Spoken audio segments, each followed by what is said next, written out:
मैं एक कश्मीरी पंडित हूं।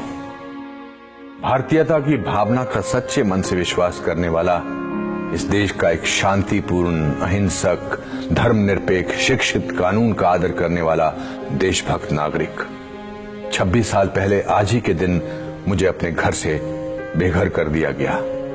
ये मेरी कहानी है। 1999 के शरद ऋतु के आते आते कश्मीर में आतंकवादियों का बोलबाला था। राज्य सरकार ने अपनी सभी जिम्मेदारियों का त्याग कर दिया था और किसी प्रकार का कोई प्रशासन नहीं रह गया था। आतंकियों के फरमानों ने कश्मीर घाटी को अपने लपेटे में ले लिया था। ऐसा लगता था जैसे भारतीय होना मानो एक गाली हो। आतंकवादी हिट लिस्ट जारी करने में लगे हुए थे। हर वो शख्स जो भारत समर्थक था उसे मुखबिर करार दिया जाता था। उसको मारना जिहाद था और पुण्य भी। प्रमुख कश्मीरी पंडितों को पहले से निशाना बनाकर मारा जा रहा था। सामाजिक कार्यकर्ता टीकालाल टपलू को सरेआम दिन दहाड़े श्रीनगर में मारा गया। नीलकंठ गंजू को करणनगर में मार दिया गया और उनका शव सड़क पर कई घंटों तक पड़ा रहा। वकील प्रेमनाथ भट्ट की बेरहमी से दक्षिण कश्मीर के अनंतनाग क्षेत्र में हत्या की गई। अनगिनत अज्ञात पंडितों की निर्मम हत्याएं की गई। संदेश स्पष्ट था। 4 जनवरी 1990 को आफताब समाचार पत्र में हिजबुल मुजाहिदीन ने प्रेस विज्ञप्ति प्रकाशित करके सभी हिंदुओं से घाटी छोड़ने के लिए कहा।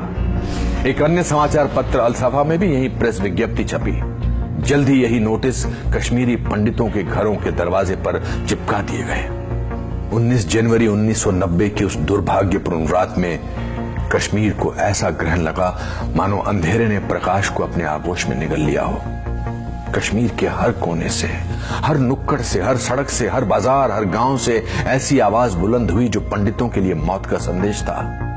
हजारों लाखों का हजूम कश्मीर की सड़कों पर उतरकर जहरीले नारों में उद्वेष कर रहा था जो पहले कभी नहीं सुना था, ना देखा गया था।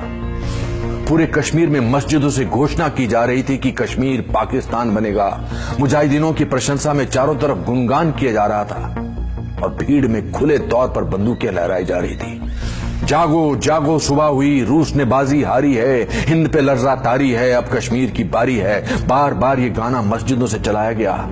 अगर कश्मीर में रहना है अल्लाह अकबर कहना होगा। ए जालिमों, ए काफिरों, कश्मीर हमारा छोड़ दो। इन नारों का सिलसिला मानो थमने का नाम नहीं ले रहा था। एक बंद होता था तो दूसरा शुरू हो जाता था। इन्हीं नारों में एक नारा था, कश्मीर बनेगा पाकिस्तान पंडित आदमियों के बगैर पर पंडित औरतों के साथ। ये नारा बार बार और जोर शोर से दोहराया गया।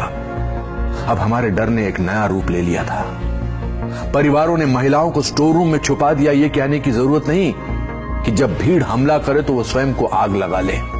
उस रात के डर का कोई सानी नहीं। मायूसी का एक ऐसा आलम था जिसका कोई अंत नहीं दिख रहा था। संदेश स्पष्ट और तीव्र था, रलिव गलिव या चलिव, या तो हमारे साथ मिल जाओ या मर जाओ या भाग जाओ। कोई ऐसा गांव, मोहल्ला, गली या जगह नहीं थी जहां इन नारों का शोर ना हो। अधिकांश कश्मीरी पंडितों ने इन विपरीत परिस्थितियों में वो जो कुछ भी उनके साथ सामान और जान बचाने के लिए हो सकता था किया और किसी तरह जान और मान बचाकर ट्रकों के तरपाल में छुपकर बसों एवं किराए की टैक्सी भरकर भाग गए। बड़े पैमाने पर पलायन शुरू हो गया। सरकार, बुद्धिजीवियों, निरपेक्षवादियों, देश के प्रति सद्भावना रखने वाले सबकी अंतरात्मा सोने चली गई थी। कोई भी इसके बारे में बोलने को तैयार नहीं था। 19 जनवरी 1990 के बाद के दिनों में कश्मीरी पंडितों का कत्लेआम शुरू हो गया और कश्मीरी पंडितों पर अत्याचार की इंतहा होने लगी थी। बांदीपुरा में शिक्षिका गिरिराज टिक्कू की गैंगरेप के बाद हत्या की गई। इस तरह की सैकड़ों खबरें आम हो रही थी। इस पर पूरी किताबें लिखी जा सकती है कि किस प्रकार से लोग आतंकवादियों से प्रताड़ित हो रहे थे और किस तरह प्रशासन मूक दर्शक बनकर कश्मीरी पंडितों पर हो रहे अत्याचारों को अनदेखा कर रहा था। 1991 तक ज्यादातर पंडित घाटी से पलायन कर गए और उन्हें जम्मू के दुर्गम स्थानों में कांटों व धूल भरे टेंट शिविरों में रखा गया। 60,000 से ज्यादा परिवारों ने पलायन किया और उनको ऐसे शिविरों में रखा गया जहां शौचालय जैसी मूलभूत सुविधाएं भी नहीं थी। एक परिवार को एक टेंट अलॉट किया गया जिसमें 10-10 सदस्य कभी कभी साथ ही सोते थे। निजता का नितांत अभाव था। इन शिविरों में काफी बड़ी तादाद में बीमारी से मौतें भी हुई। ज्यादातर मौतें सांप के काटने और अत्यधिक गर्मी के कारण हुई। कश्मीरी पंडितों को मरने के लिए छोड़ दिया गया था। पंडितों के हजारों घरों, सैकड़ों मंदिरों को जला दिया गया और जमीन में ढहा दिया गया था। ये सब एक बहुसांस्कृतिक धर्मनिरपेक्ष भारत में हो रहा था। जो पंडितों की छोटी संख्या अभी भी घाटी में रह रही थी, उनके साथ नरसंहार किए गए थे। आतंकवादियों ने 2 महीने के बच्चों को भी नहीं बख्शा।